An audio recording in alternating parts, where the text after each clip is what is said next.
Thank you, Sarah. Thanks, everybody. Let me just walk through some quick themes, and then I want to mention some things the President talked to us just a little while ago. As Sarah said, G20, funny, it's not actually the G20 when we count it up properly, as Ambassador Bolton points out. It's much more than the G20. Now, in terms of the U.S. positions, we're going to use this as an opportunity to talk about our measures of tax cuts and deregulations and reskilling and job training and so forth that have generated significant economic growth and prosperity. That includes women's economic empowerment. As Sarah mentioned, free, fair, and reciprocal trade and trade reform. There'll be discussions of infrastructure finance and also the U.S. emergence as the dominant energy power in the world today, actually. In terms of the much discussed meeting, it's going to be a dinner meeting between President Trump and President Xi and representatives from both sides. It'll be bilateral. I want to just mention what President told us a short while ago, and that is, in his view, there's a good possibility that a deal can be made, and that he is open to that. He is open to that.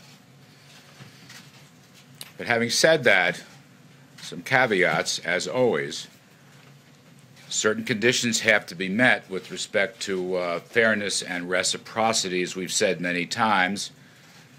For example, issues of intellectual property theft must be solved. Forced technology transfers must be solved. Significant tariffs and non-tariff barriers must be solved. Issues of ownership have to be solved. The President will probably reiterate his view. We want a world, ideally, of zero tariffs, zero non-tariff barriers, and zero subsidies. Now, whether they can get through all that remains to be seen, but that's the President's point of view, as I said just a little while ago. The U.S. is coming to the summit in very good shape. Our economy is quite strong. It's growing at 3% over the past year. Second quarter was 4.2, third quarter was 3.5, perhaps be revised upwards. We have a very strong holiday season, so-called Black Friday, very strong. We've had tremendous investments, business investments, energy investments, oil prices and gasoline prices coming down. That helps consumers, of course. We're in very good shape. China, not so good. I'm not here to critique or second-guess the Chinese economy, but most observers believe China to be in a slump, whereas the United States is in a very strong, solid position going into this summit. However, again, to repeat, the President said there is a good possibility that we can make a deal, and he is open to it. But on the other hand, if these conditions I mentioned a few moments ago are not met, not dealt with, the President has said, look, he's perfectly happy to stand on his tariff policies, which 10%, last $200 billion, scheduled to go to 25%. That's not a certainty, but that's the schedule. And he has said, as recently as yesterday, the day before, if need be, if things don't work out in this U.S.-China summit meeting, he will invoke another 267 some odd billion dollars in tariffs. That may not be the first choice. I'm just saying that is his view. If we can't get something done, and things have been moving very slowly between the two countries, until the President himself called President Xi and said, let's restart, let's try to get things going again. And then since then he's made positive comments about that. So we will see. As I said, the key U.S. goals around growth and prosperity, and our economy is in good shape. Theirs is not. I'll just leave it right there. John, do you want to add stuff to that? Do you want me to take some questions? You sure? Okay, good. Let me take some questions and try to help out on this. Yes? Mr. Pello, I'd like you to address some concerns recently from representatives of Italy and France in Germany who say that we're actually backing away from the national stage, and they fear that Russia will be the dominant economic force in Europe and the Middle East in the coming years. Could you address those concerns, A, and B, can you tell us a little bit, if you can, about the layoffs at GM? Well, I'll talk to you about GM layoffs.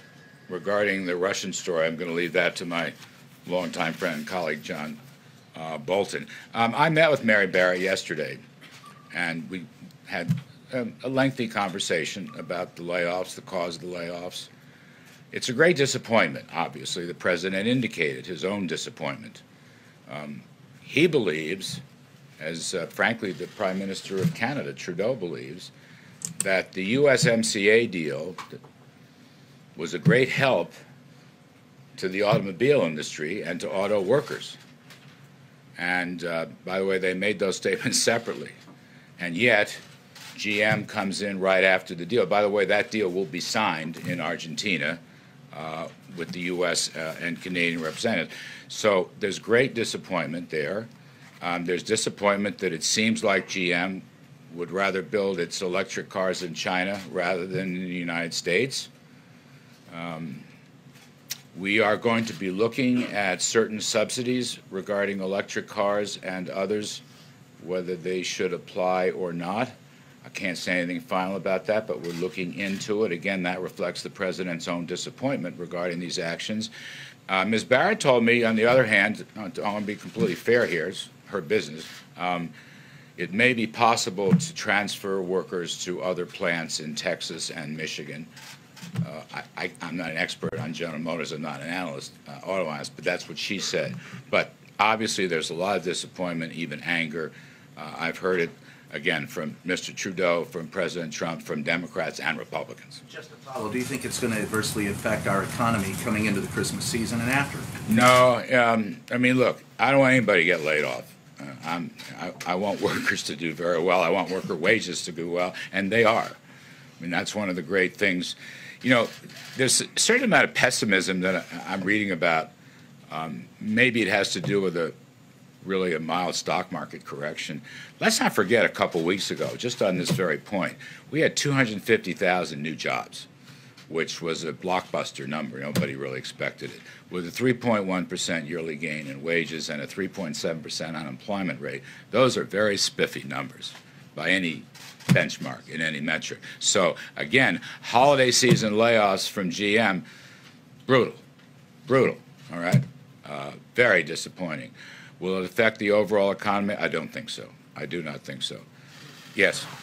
Yeah, back to the question of the tariffs. And if these talks with President Xi go nowhere, and we move forward with this escalation of the tariffs that you just described, which, correct me if I'm wrong, would be the biggest addition of tariffs that we've seen in your lifetime, what will the impact be on the U.S. economy? I mean, that's a long period of time you mentioned. My lifetime. But you've been a committed free trader for almost all of those years. Yes. So what will be the impact on the U.S. economy if we see tariffs go up to the degree that you just described?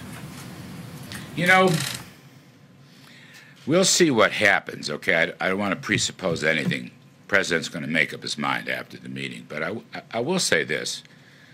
Our economy is in very good shape right now. And when you multiply through whatever numbers you want to use, 250 billion or tack on another tranche, which may or may not happen, at a 10% tariff rate or more, it's really just a fraction of our economy. Okay, it's just a fraction of our economy. I'm not suggesting that there aren't winners and losers in that game. It's a complicated game.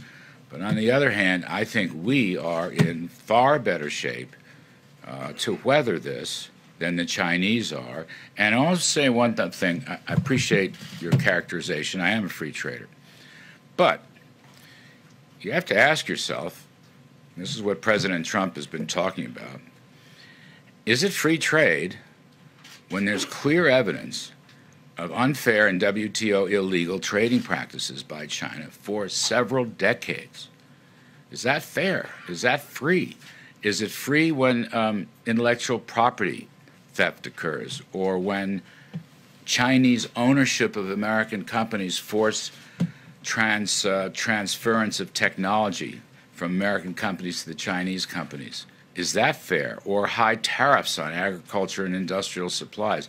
Is that fair? So President Trump is the first president in, I don't know, at least 20 years, and I'm including Democrats and Republicans, who not only has made this case, but continues to make this case forcefully and to take actions to defend American workers and our overall economy. Other presidents in both parties have raised the issue and then walked away from it. And President Trump obviously doesn't intend to. You know, this is under the heading, I think, for him of promises made, promises kept. It's something he's talked about for several years, and he now continues. If China will come to the table, or in this case the dinner table, with some new ideas and some new attitudes and some new cooperation, as the president said, there's a good possibility they can make a deal. He's open to it. So nothing is written in cement or stone. But again, for a free trader, where's the free trade? And for several months now, since I've been here, the President and I have talked about this. You know, we'd love to see a world of zero tariffs and zero non-tariff barriers and zero subsidies. We'd love to see that world. But unfortunately, we don't have that world, particularly with respect to China, but not only China. And so he's taking actions that he thinks will get us closer to that world. Let me go around. Yes, please. Thanks. Just another GM question. When the president said yesterday they better damn well open a new plant there very quickly, was he just venting his frustration, or does he have some consequences in mind if they don't? You know, I'm going to leave that to him. You may find additional announcements coming on that topic. Some more. Let me go.